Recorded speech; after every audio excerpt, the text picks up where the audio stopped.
দেশের জনগণের ম্যান্ডেটকে অবজ্ঞা করে বিদেশিদের সাহায্য সহযোগিতা পাওয়ার জন্য, কারো দয়ায় ক্ষমতায় থাকার জন্য চেষ্টা করলে অতীতের যে সরকার, সদ্য বিদায়ী যে সরকার গেল, শেখ হাসিনার যে সরকার, তার চাইতে লৌহ মানব বাংলাদেশে আর কেউ আসছিল? কত বাহিনী তার ছিল, প্রকাশ্য বাহিনী ছিল, গোপন বাহিনী ছিল, আয়নাগর ছিল, কত কিছু, মাটির নিচে 3 তলা 4 তলা বিল্ডিং আছে, এগুলো বানাইছিল। হ্যাঁ, তারপরে কি টিকতে পারছে?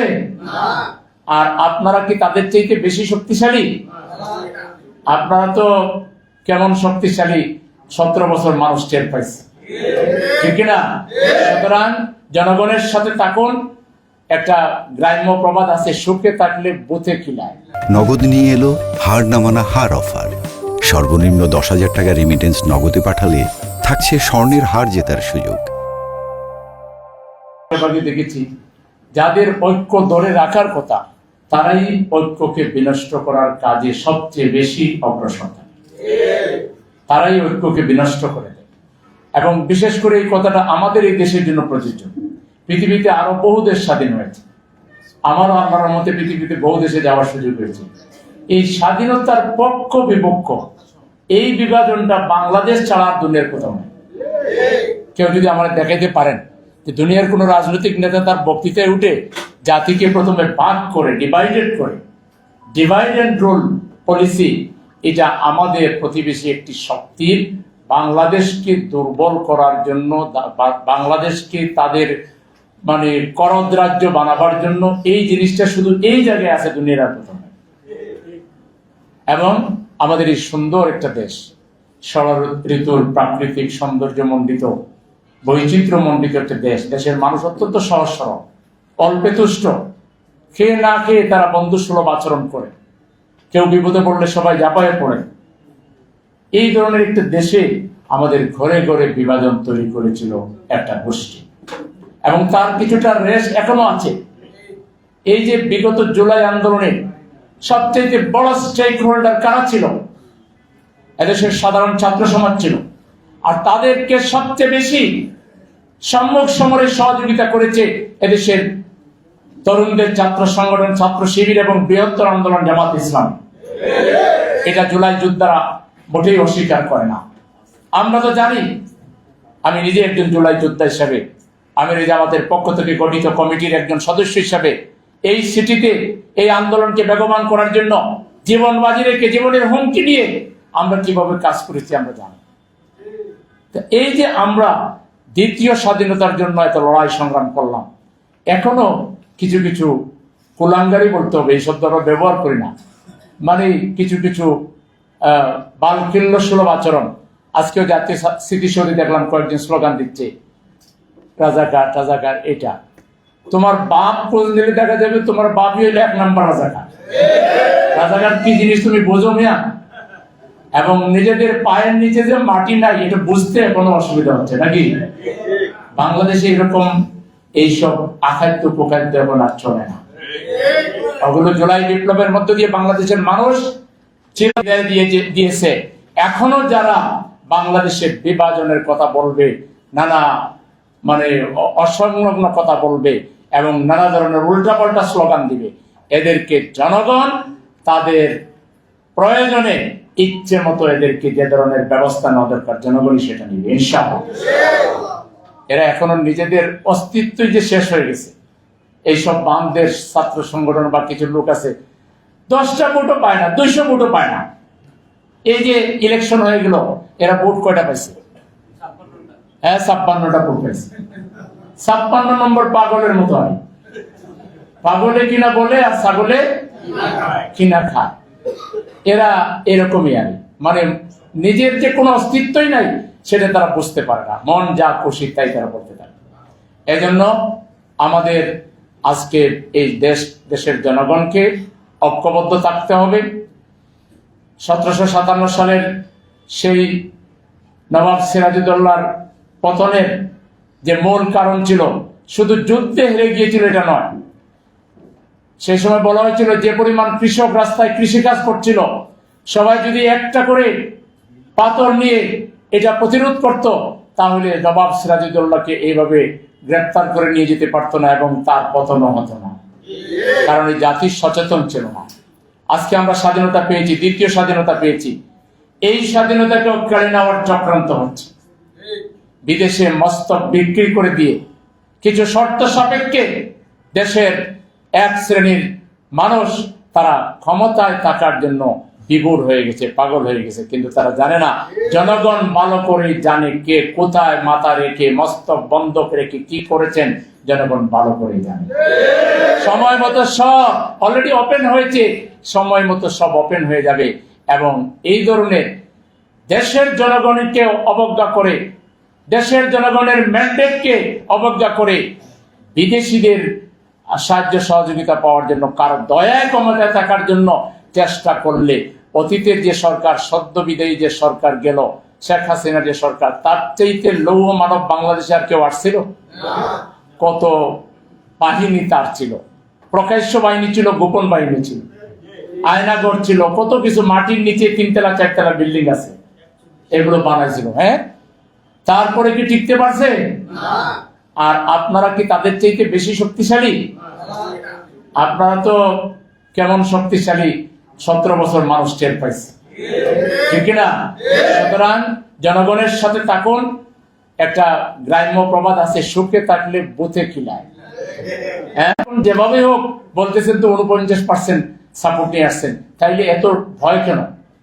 আপনারা জুলাই সনদ বাস্তবায়ন করতে হবে, সংস্কার পরিষদের শপথ নিতে হবে, দেশের স্বাধীনতার সার্বভৌমত্বকে অটুট রাখার জন্য, মজবুত রাখার জন্য, জনগণকে ঐক্যবদ্ধ রাখার দায়িত্ব আপনাদেরকে পালন করতে হবে। আর যদি এটা করতে না পারেন, তাহলে হাসিনা যে পথে গেছে আপনারা সেই পথে যাওয়ার প্রস্তুতি নিন।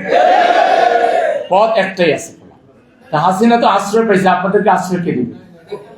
হাসিনা তো প্রোটেকশন পাইছে, আশ্রয় পাইছে। আপনাদের আশ্রয়দাতা কে? একটু খোঁজ করে নিয়ে। আপনাদের আশ্রয়দাতা আল্লাহ এবং এদেশের জনগণ। আপনাদের কিন্তু আর অন্য কোথাও যাওয়ার জায়গা নাই, আর আছে বঙ্গোপসাগর। যদি আল্লাহতে বিশ্বাস রাখেন, জনগণের উপরে যদি বিশ্বাস রাখেন, তাহলে জনগণের সাথে থাকেন, আর নাহলে বঙ্গোপসাগরে নিক্ষেপ হওয়ার প্রস্তুতি নেন। এছাড়া তো আপনাদের আর বিকল্প কোনো জায়গা নেই। কে আপনাদেরকে আশ্রয় নেবে? হাসিনাকে তো লন্ডন আশ্রয় দেয়নি, হাসিনা তো আমেরিকা আশ্রয় দেয়নি। যে ভারত আশ্রয় দিয়েছে, সেই ভারত আপনাদেরকে আশ্রয় দিবে কিনা 10 বার 100 বার আপনারা বুঝে নিন। সুতরাং আমরা আজকের এই স্বাধীনতা দিবসের আলোচনা সভা থেকে এটাই বলবো যে আপনারা 5 বছরের জন্য ক্ষমতায় গিয়েছেন, 5 বছর থাকেন, ভালো কাজ করেন, আসেন প্রতিযোগিতা করি, ভালো কাজের প্রতিযোগিতা করি। হয়তো সংবিধানের দোহাই দিয়া হাসিনা তো এই সংবিধানের কোথায় পেত, ঠিক না? তো কোন সংবিধানের বলে জুলাই আন্দোলন হয়েছে এটা একটু বলেন। মাননীয় স্বরাষ্ট্র মন্ত্রী মহোদয় সাহেব, আপনি বড় সংবিধানের দোহাই দেন, জুলাই আন্দোলন কোন সংবিধান দিয়েছে? ইউনূস সরকারটা কোন সংবিধানে ছিল? অধ্যাদেশ যে জারি করলো জাতীয় সংসদ নির্বাচন এবং গণভোট, এটা কোন সংবিধানে ছিল? এখন আবার আপনারা গণভোট বাতিল করার পায়তারা করতেছেন। আপনারা এগুলো করে যে কি পরিমাণ নিজেদের ক্ষতি করতেছেন, এটা যদি আপনাদের মধ্যে বোঝার লোক থাকে, তারা যেন আপনাদেরকে একটু বোঝায়। আমরা আপনাদের দীর্ঘদিনের বন্ধু হিসাবে আমরা বলছি, আপনারা কিন্তু মারাত্মক ভুল পথে যাচ্ছেন। 4,80,00,000 মানুষের 70% মানুষের ভোটকে অবজ্ঞা করে এদেশে আপনারা যদি কোন শাসন শোষণ করতে চান, এটা সম্ভব হবে না। সেজন্য অনতিবিলম্বে জুলাই সনদ বাস্তবায়ন করে নতুন সংবিধানের ভিত্তিতে দেশ পরিচালনা করতে হবে। আমাদেরকে স্বৈর শাসনকে বাংলাদেশ থেকে চিরতরে বিদায় দিতে হবে, ফ্যাসিবাদকে চিরতরে বাংলাদেশ থেকে বিদায় দিতে হবে। আজকে সেই ফ্যাসিবাদের লোকেরা জামিন পাচ্ছে, আর ফ্যাসিবাদের বিরুদ্ধে লড়াই যারা করেছে সেই পুরাতন মামলা দিয়ে আপনারা গ্রেফতার করছেন। কয় হাজার কয় লাখ গ্রেফতার করবেন? গ্রেফতার হাসিনা কি কম করেছিল? গ্রেফতার করে কোন আন্দোলনকে দমন করা যায়? এই পুরাতন পথে যাবেন না, এই রাস্তা কোনো ভালো ফল আপনাদেরকে দেবে না। এজন্য আপনারা সঠিক পথে আসেন। আমরা একটা দায়িত্বশীল বিরোধী দল আছি, শুধু বিরোধিতার জন্য বিরোধিতা আমরা করব না। আমরা সঠিকভাবে দেশ চালাইলে আপনারা আমাদের সহযোগিতা পাবেন, আন্তরিক সহযোগিতা পাবেন। আমরা নিশ্চিত করে বলছি, বিরোধিতার জন্য কোনো বিরোধিতা আমরা করব না। আমরা কোনো আনস্টেবল পরিস্থিতি দেশে হবে আমরা চাইবো না। কিন্তু আপনারা জুলাই আন্দোলনকে যদি অবজ্ঞা করেন, জুলাই শহীদদেরকে যদি অবজ্ঞা করেন, জুলাই সনদকে যদি অবজ্ঞা করেন, তাহলে জনগণকে রাস্তা থেকে টেকায় রাখতে পারে এমন কোনো শক্তি নাই। সুতরাং একমাত্র আমরা আপনাদেরকে শুভবুদ্ধির পরামর্শ দিব, আপনাদের শুভবুদ্ধির উদয় হোক, আপনারা সঠিক পথে পরিচালিত হন এবং আপনারা দেশবাসীকে ঐক্যবদ্ধ রাখুন। মাত্র ক্ষমতায় গিয়েই যদি এরকম জাতির সাথে ওয়াদা লঙ্ঘন করেন, তাহলে এই জাতি আপনাদেরকে কখনোই সম্মান করবে না, শ্রদ্ধা করবে না। সম্মানিত ভাইরা, আসুন, আজকে জামাত ইসলামের প্রতি মানুষ কিন্তু গত নির্বাচনে আস্থা রেখেছিল। আমরা ইউনিট সরকারের ঈদের আনন্দের নির্বাচনে বিশ্বাস করেছিলাম, উপরে আস্থা রেখেছিলাম। এটা ছিল আমাদের সরল আস্থা, সরল বিশ্বাস। আমরা সামনে আর কোন নির্বাচন কমিশনকে এইভাবে সরলভাবে বিশ্বাস করব না, ডাউটের মধ্যে রেখেই আমরা চলব। আমরা কোন সরকারকে আর এইভাবে সরলভাবে বিশ্বাস করব না। আমরা সব প্রস্তুতি নিয়েই আগামী দিনের সকল নির্বাচন করব। সামনে স্থানীয় নির্বাচন আছে, মেয়র, কাউন্সিলর নির্বাচন আছে। এই নির্বাচনে আমরা ব্যাপকভাবে জনগণকে ঐক্যবদ্ধ রাখবো। আর ভোট চুরির কোন পায়তারা করলে এই জাতীয় সংসদ নির্বাচন সহ সুদে আসলে সব ভোট চোরদের বিরুদ্ধে দুর্বার প্রতিরোধ আমরা করব এবং সেই জন্য প্রস্তুতি সবাইকে নিতে হবে। আছেন কিনা আপনারা প্রস্তুতি নেওয়ার আহ্বান জানিয়ে এবং স্থানীয় সরকার নির্বাচনকে দ্রুত দেওয়ার জন্য আমরা নির্বাচন কমিশনের কাছে দাবি জানাচ্ছি। আপনারা রাজনৈতিক প্রশাসক দিয়ে ফান্ড যেটা ছিল কোথায় গেল, কোনো হদিস পাওয়া যাচ্ছে না। আমরা সরকারকে বলবো, মাত্র এর উপদিনে আগের যিনি প্রশাসক ছিলেন তিনি বললেন এত টাকা রেখে গেছি, আর ইনি বলেন নাই, মশা মারার পয়সা নাই, তাইলে ওনারা এখানে বসেছেন কেন?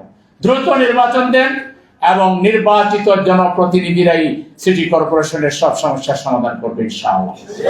সেজন্য আমরা দ্রুত নির্বাচন দাবি করে এবং আপনাদেরকে বলবো, প্রিয় ভাইরা, জনগণের বন্ধু হওয়ার চেষ্টা করুন, জনগণের আরো পাশে দাঁড়ান। এই সিটি নর্থের জনগণ কিন্তু জামাতের উপরে আস্থা রেখেছে। এখানে আমরা সব হিসাব নিকাশের পরেও সবচেয়ে বেশি ভোট, সকল দলের চাইতে বেশি ভোট আমরা পেয়েছি। 5টা আসনে আমরা জিতেছি, 2টা আসনে 2000 বুঝেন কি হয়েছে ঘটনা। 2000 একবার বলা হয়েছে পাস, পরে 2000 ফেল। আর একটা আসনে একটু বেশি দেখানো হয়েছে, তারপরে সেখানে লক্ষাধিক ভোট আমাদের প্রার্থী পেয়েছে। সুতরাং এই সিটি নর্থের জনগণ জামাতের উপরে আস্থা রেখেছে। জনগণের এই আস্থার সম্মান আমাদেরকে দিতে হবে ইনশাআল্লাহ। এই জন্য মশা নিধন থেকে শুরু করে রাস্তাঘাটের যেসব প্রবলেম আছে, গ্যাসের প্রবলেম, বিদ্যুতের প্রবলেম এবং এই যে ময়লা প্রতিগন্ধময়তা এবং আরো যেসব নাগরিক সমস্যা আছে, এই সমস্যার সমাধানে আমরা একটা অ্যাপস করেছি, আপনারা জানেন, নাগরিক সেবা apps.net নামে আমরা একটা অ্যাপস করেছি। এই অ্যাপসে আপনারা ঢুকবেন এবং এটা ব্যাপক ছড়াই দিবেন এবং মানুষ যেসব সমস্যা এখানে বলবে, তার নাম বলবে, টেলিফোন নাম্বার দিবে, কোন ওয়ার্ডের কি সমস্যা বলবে, আমরা সাথে সাথে সেই সমস্যার সমাধানে এলাকা ভিজিট করব। আমাদের সম্ভাব্য কাউন্সিলর ক্যান্ডিডেট আমাদের থানা আমিরের নেতৃত্বে আমরা ওই এলাকা ভিজিট করে ওই এলাকার নাগরিকদের সাথে আমরা পরামর্শ করব যে কিভাবে এটা সমাধান করা যায়, তাদের সহযোগিতা নেব। এরপর আমরা আমাদের দলের উদ্যোগেও সেগুলো সমাধান করার চেষ্টা করব। দল এবং সামাজিক উদ্যোগের পরেও যদি মনে হয় এটা আমাদের দ্বারা সম্ভব না, তাহলে আমরা প্রশাসনের দৃষ্টি আকর্ষণ করব, মানববন্ধন করব, মিছিল করব, স্মারকলিপি দিব এবং আমরা সরকারকে তথা লোকাল গভর্নমেন্টকে, সিটি কর্পোরেশনকে জনগণের এইসব নাগরিক সমস্যার সমাধানের জন্য আমরা লিগ্যালি বৈধভাবে চাপ প্রয়োগ করব। আর চাপ প্রয়োগের পরে যদি না হয়, অবহেলা করা হয়, জনগণকে যদি অবজ্ঞা করা হয়, তাহলে আমরা তীব্রভাবে রাস্তায় আন্দোলন গড়ে তুলতেও আমরা বাধ্য হব। সেজন্য সার্বিকভাবে জনগণের সেবায় জামাতের কর্মীরা আন্তরিকভাবে সমাজকর্মী হিসেবে এগিয়ে আসবেন, সেই প্রত্যাশা রেখে আবারও সবাইকে মহান স্বাধীনতা জাতীয় দিবসের শুভেচ্ছা, ঈদ উল ফিতরের শুভেচ্ছা জানিয়ে, ধন্যবাদ জানিয়ে আজকের এই আলোচনা সভার কাজ আমরা এখানে শেষ করছি।